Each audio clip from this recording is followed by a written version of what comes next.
The unexpected invitation. The message arrived just after midnight, glowing on Karim's phone screen like a small mystery. My mother wants to meet you. Tomorrow evening, 8 p.m. Please come alone. Z. Karim stared at the words, his heart performing an uncomfortable rhythm against his ribs. In the 3 years he'd known Zara, she'd never mentioned her mother wanting to meet him. They were colleagues at the observatory, friends who shared late-night shifts scanning radio frequencies for patterns that might suggest intelligence beyond Earth. He knew she was different, had known from the beginning, really, though she'd only confirmed it 6 months ago after too much wine and too many questions about her childhood. The house stood at the edge of town where streetlights gave way to open fields, a sleek structure of glass and dark wood that seemed to absorb the twilight.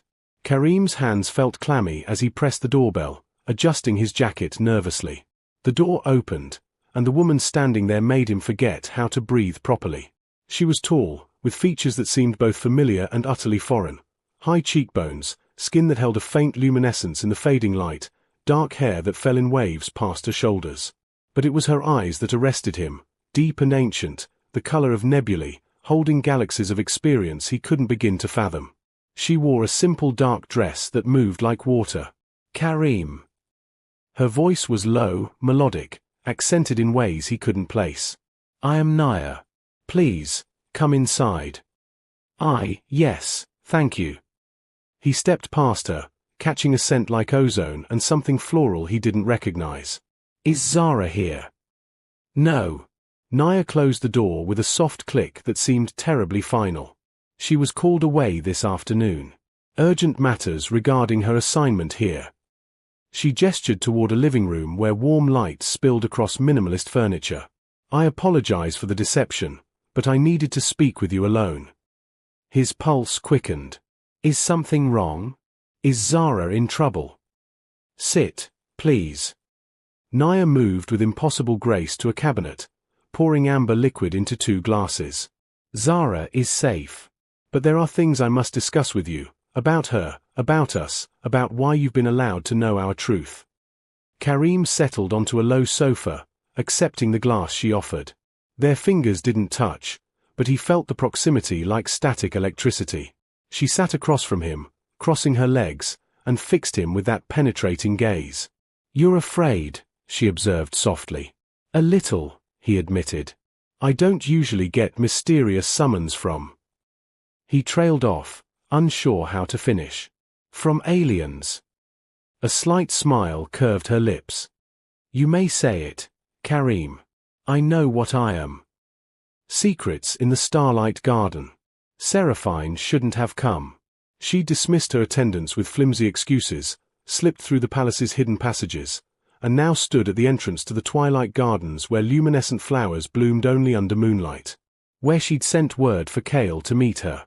The human was already there, standing beside a fountain that wept silver water. He turned as she approached, and that smile, the one that had first captured her attention, softened his features. You came, he said simply. I had to know. Seraphine kept her distance, though something in her wanted to move closer. What you said in the hall, did you mean it?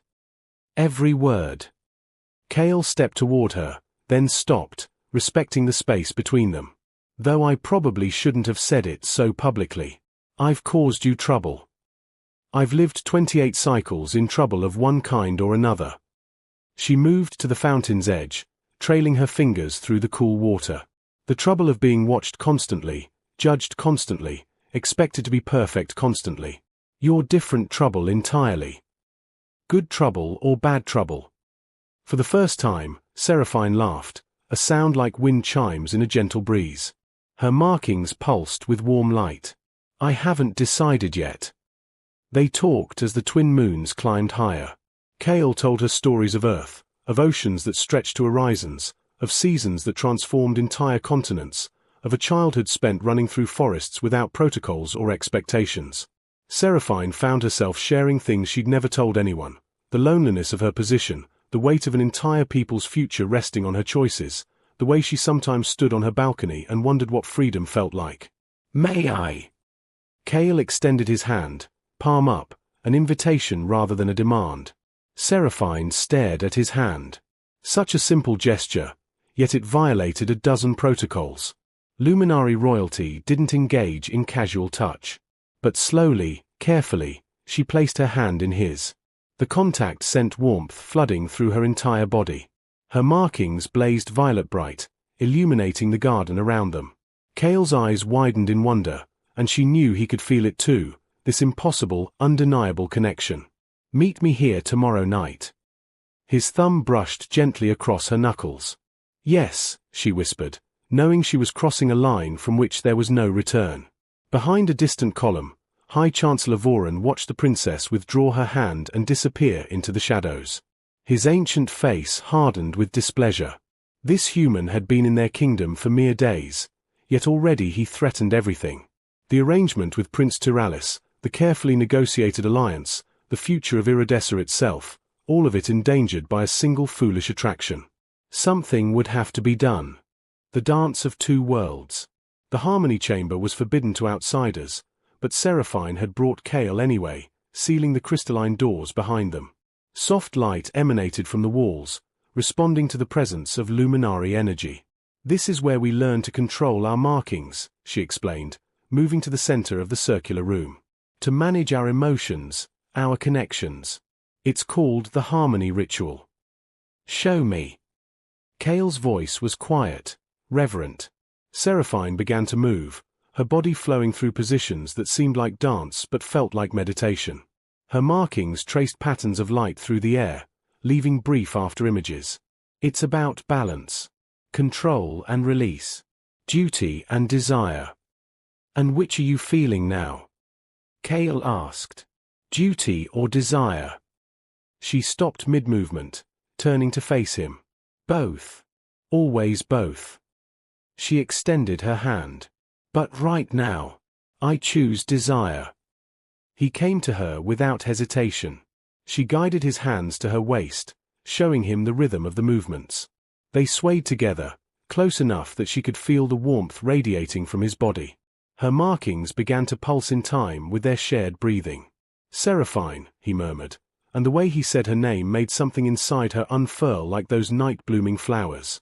She tilted her face up to his.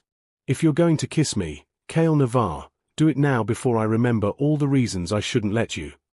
His lips met hers with gentle intensity, one hand cradling her face while the other pressed against the small of her back. Seraphine's markings erupted in brilliant violet light, so bright that the entire chamber blazed with it. She'd never felt anything like this completeness, this rightness, as if something missing had finally clicked into place. When they finally parted, both breathless, Cale rested his forehead against hers. "I love you," he said. "I know it's too soon, I know it's complicated, but I love you too." The words escaped before she could stop them, and she realized she didn't want to stop them. "Stars help me, I love you too." The chamber doors chimed urgently. Seraphine pulled away, smoothing her gown as her mother's voice echoed through the speaker. "Seraphine, you are summoned to the throne room immediately." When they arrived, the entire High Council had assembled. Her father, King Aldris, sat rigid on his throne, while her mother, Queen Ivessa, looked troubled. High Chancellor Voron stood before them with barely concealed satisfaction. "Princess Seraphine," Voron announced formally, "the Council has finalized negotiations with the Tyralis dynasty. Your bonding ceremony to Prince Tyralis will occur at the next solar alignment. 3 weeks hence." Seraphine's world tilted. She felt Cale stiffen beside her, felt the careful distance he suddenly placed between them. "No," she said quietly. "I beg your pardon." Voron's eyes narrowed. "I said no." Louder this time, her markings flaring with defiance. "I will not bond with Tyralis. I will not sacrifice my happiness for political convenience." Her father rose slowly from his throne. "Seraphine, we will discuss this privately." But she was done with private discussions, with secrets and compromises. She reached for Cale's hand, lacing her fingers through his before the entire court. "I choose him," she declared. "I choose love." The throne room erupted in chaos. The line between wrong and inevitable, the kiss, when it came, was soft as starlight, tentative, questioning, neither of them quite believing it was happening.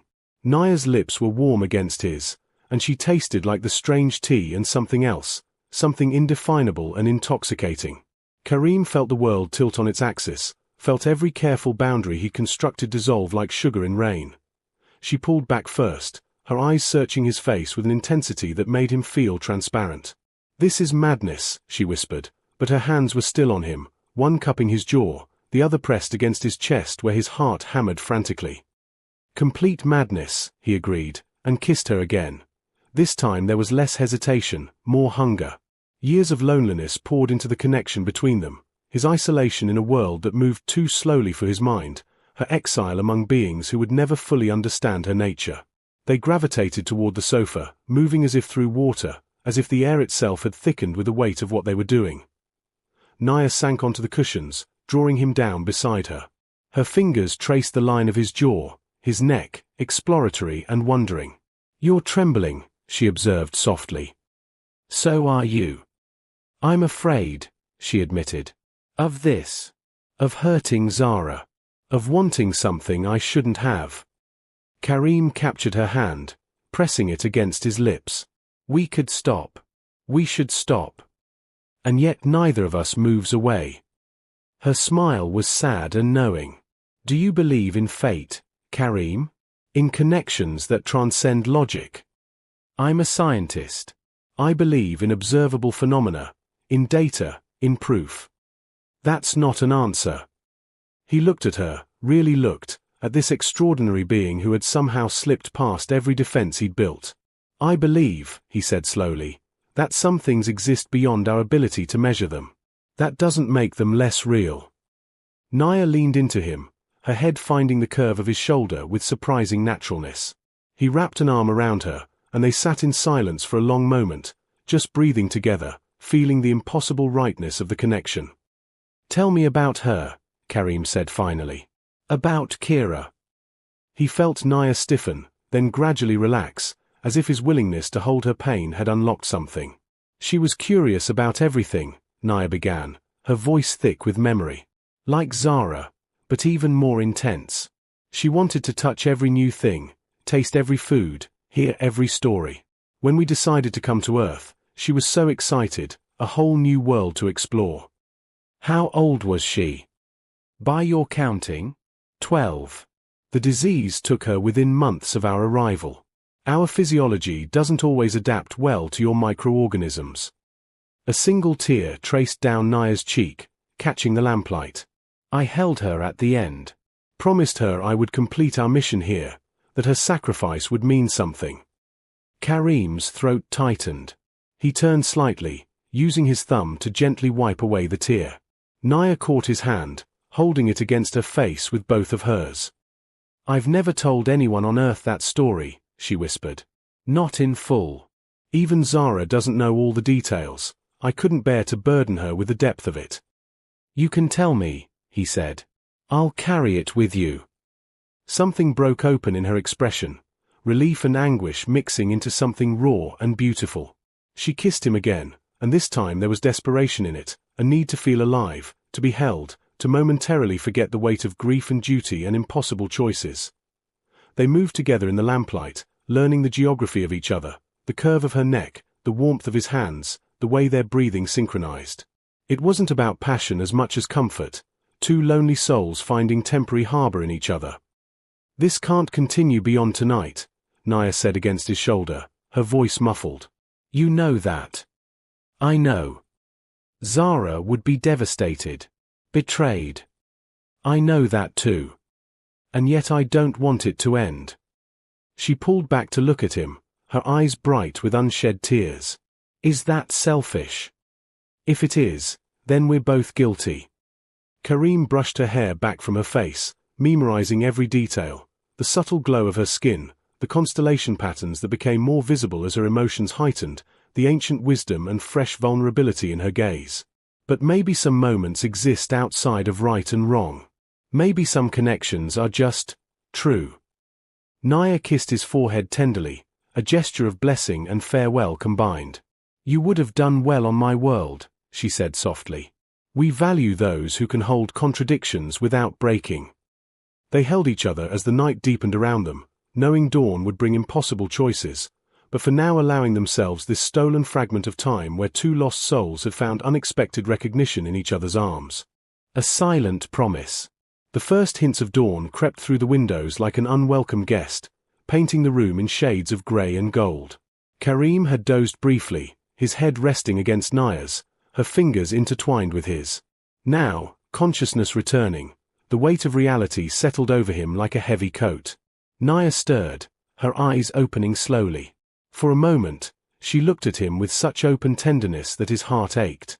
Then, gradually, he watched her rebuild her walls, composure returning like armor being carefully donned. "Morning," he said softly, his voice rough with sleep and emotion. "Morning," she echoed, but didn't move away immediately. Instead, she studied their joined hands as if memorizing them. "I should tell you something. Zara will return this afternoon." The words hung between them like a sentence being passed. "Of course." Kareem sat up slowly, immediately missing her warmth. "And we'll pretend this never happened." "Can you do that?" Naya asked, finally releasing his hand to stand. She moved to the window, her silhouette outlined against the growing light. "Can you look at her and not carry this guilt?" He joined her at the window, careful to maintain distance between them now. "I don't know. Can you? I've carried heavier secrets." Her smile was brittle. "But I've never wanted to put one down as much as this." They stood in silence, watching the sky shift from dark to light, the stars fading one by one. Kareem thought about the observatory, about all those nights scanning for signals from distant worlds, never imagining the most profound connection would come from standing in a living room with someone who actually knew those distant stars. "What happens now?" he asked finally. Naya turned to face him, and he saw tears threatening at the corners of her eyes, eyes that had seemed so powerful and knowing just hours ago, now vulnerable and human in their sadness. "Now you go home," she said quietly. "You continue your work. You remain Zara's friend and colleague. And we carry this night as something beautiful and impossible that existed for a moment outside of time. That's all. That's everything, Kareem. Don't you see?" She stepped closer, close enough that he could see the patterns in her skin beginning to fade as she regained control. "We got something most beings never experience. Perfect recognition, even if only briefly. Some people search lifetimes for what we found in a single evening." He wanted to argue, to protest that it wasn't fair, that they deserved more. But looking at her, he understood the truth she was speaking. This wasn't about fairness. It was about two people who existed in different worlds, bound by circumstances that made anything more than this night impossible. "I need to ask you something," Naya said, her voice barely above a whisper. "In all the signals you've searched for, all the patterns you've analyzed hoping to find intelligent life, did you ever consider that contact might be painful? That knowing might be harder than wondering." "Every day," he admitted. "But I search anyway." "Why?" "Because the possibility of connection, even if it's complicated or painful, is better than the certainty of being alone." Naya's breath caught, and she closed the remaining distance between them, her hand rising to cup his face one final time. "You're going to find your signal someday, Kareem. Some brilliant, impossible message from across the void. And when you do, I hope it brings you everything you're searching for." "I already found it," he said, covering her hand with his. "Just not in the way I expected." They stood like that for a long moment, memorizing each other, saying goodbye without words. Then Naya leaned up and kissed him one last time, gentle, final, filled with everything they couldn't say aloud. When she pulled back, she walked to the door and opened it, the morning air rushing in cool and clean. Kareem followed, understanding the gesture for what it was.